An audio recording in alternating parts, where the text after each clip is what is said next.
नमस्कार दोस्तों। मैं हूं आपका दोस्त अनुपम और आप हैं हमारे चैनल में इन्वेस्टमेंट विद एना। और आज हम बात करने वाले हैं लाइफ इंश्योरेंस प्लान्स के बारे में, जो हमें मार्केट में इंडोरमेंट प्लान और मनी संचय प्लान और किस तरह की यूलिप और जो जितनी भी ये स्कीम्स चल रही हैं वो कितनी फ्रॉड है, उसको हम आज डिमिस्टिफाई करेंगे और उसके बारे में जानेंगे कि इंश्योरेंस और इन्वेस्टमेंट को कितना अलग अलग होना चाहिए और ये कितनी अलग अलग टर्म्स है। इंश्योरेंस सिर्फ और सिर्फ हमारे डिपेंडेंट्स के लिए होता है, ना कि उसको एक इन्वेस्टमेंट की तरह देखना चाहिए। और मैं आपको एक एग्जांपल भी दूंगा मेरे खुद के एक दोस्त का, जिसने 60,000 रुपये की एक एनुअल प्रीमियम पॉलिसी ली, जो उसे एंडाउमेंट प्लान की तरह मिली और जिसका 30 साल पेइंग टर्म है। और अब उसके साथ क्या क्या होने वाला है, let's see and unfold this. Okay guys. तो आज हम बात कर रहे थे इंश्योरेंस कम इन्वेस्टमेंट के बारे में। तो किस तरह से ये जो इंश्योरेंस स्कीम जो कि इन्वेस्टमेंट बनने की कोशिश करती है वो किस तरह से नहीं है, इसको हम डिमिस्टिफाई करते हैं। तो मान लीजिए कि मेरा जो इन्फ्लेशन रेट है इंडिया का वो मैं 4% लेके चल रहा हूँ, कि लगभग लगभग जिस तरह से ग्रोथ दिख रही है इंडिया की 4% के आसपास से हमने इन्फ्लेशन लिया है। अब हम जो आउटगोइंग इंश्योरेंस पॉलिसी है इस फील्ड की, उसमें आपको 60,000 रुपये आपको देने हैं 30 साल के अराउंड। जनरली उनका यही होता है कि 30 साल के अराउंड आप 60,000 रुपये दीजिए ताकि इंश्योरेंस की रकम है वो ज़्यादा से ज़्यादा है। अभी इसकी इंश्योरेंस की रकम है 20 लाख रुपए, और वो 20 लाख रुपए इंश्योरेंस की स्कीम के तहत वो बढ़ती तो जाएगी, एंड 30 साल के बाद 1,60,000 का पे आउट भी है,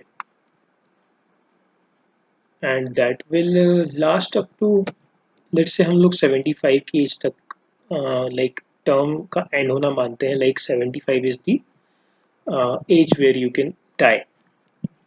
सो तब तक इंश्योरेंस की जो रकम है वो भी 1,23 लाख के अराउंड हो जाएगी। आपको 1,60,000 रुपये के पे आउट्स मिलने शुरू हो जाएंगे 53 की एज से ही, एंड काफ़ी सारी चीज़ें हैं देखा जाए तो। बट हम इसको डिमिस्टिफाई करें तो एक्चुअल में है क्या। तो एक्चुअल में ये है कि आप अभी जो 60,000 रुपये दे रहे हैं उसकी एक्चुअल वैल्यू अभी 60,000 है, और जो बाकी किस्तें हैं वो आप देते रहेंगे up to your age of 52। तो वो तब 60,000 18,000 ही हो जाएगी, बट आप तब तक दे चुके होंगे 10 लाख रुपए। और साथ ही साथ जो आपके इंश्योरेंस की वैल्यू है वो 1,23 लाख अभी की वैल्यू है, बट जब आपकी एज 75 हो जाएगी, जब 73rd ऑफ 2073 चल रहा होगा, तब उसकी एक्चुअल वैल्यू होगी 15 लाख। यस। एंड साथ ही साथ जो आपको पे आउट मिलना शुरू भी होगा, वे पे आउट भी 1,60,000 नहीं रह जाएगा। 1,60,000 तो अभी की वैल्यू, वो 1,60,000 आपका तब हो जाएगा सिर्फ 47,000, क्योंकि अपन मान के चल रहे हैं कि 4% का इन्फ्लेशन आ रहा है। तो सो इस हिसाब से देखा जाए तो आपको एक्चुअल में कितना पैसा मिल रहा है वो है 7,32,903 एज अ पे आउट, एंड इंश्योरेंस का जो लास्ट अमाउंट है दैट इज अराउंड 15 lakhs।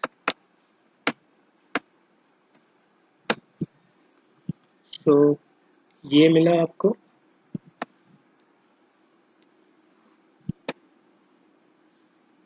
ये मिला। So somewhere around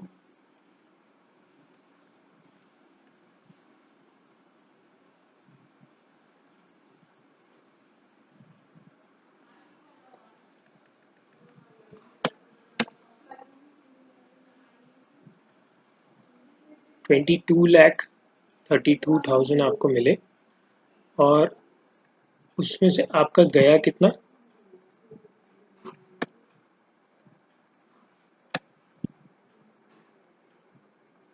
10 lakhs। So total आपको 11 lakhs मिले आउट ऑफ योर इंश्योरेंस। कितना देने पे, 10 लाख देने पे। 10 लाख अगर आप लगाएंगे तो आपको इंश्योरेंस भी मिलेगा एंड 11 लाख का रिटर्न मिलेगा। But here is the catch.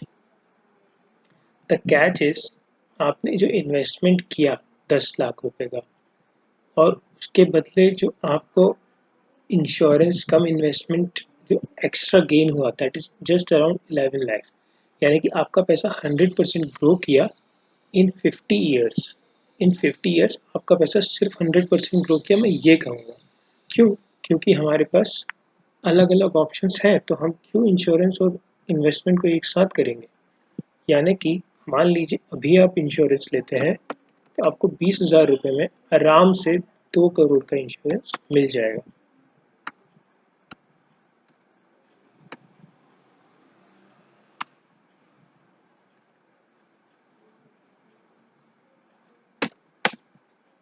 तो ये 2 करोड़ का इंश्योरेंस आपका हमेशा के लिए हो जाएगा। एंड यहाँ पे मानते हैं कि आप 75 की एज तक 2 करोड़ का इंश्योरेंस रखते हैं, एंड ये 20,000 आप 75 की एज तक देंगे।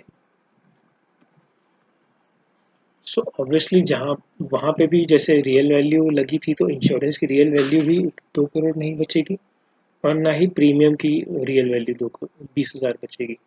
तो 75 में जब आप लास्ट अपना पेमेंट करेंगे that is just around 2600, and जो 2 करोड़ का आपका एक्चुअल वैल्यू तब होगा 25 लाख।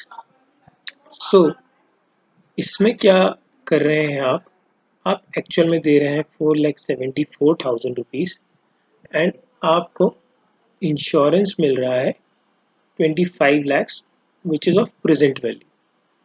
वो तो आपको यहीं से समझ में आ गया कि आप कितने फ़ायदे में। बट आपको इन्वेस्टमेंट ही करनी है, तो आप इंश्योरेंस और इन्वेस्टमेंट को क्यों मिला रहे हैं। आप अलग से इन्वेस्टमेंट कीजिए, 8% का इन्वेस्टमेंट रेट तो आपको कोई भी आराम से दे देगा।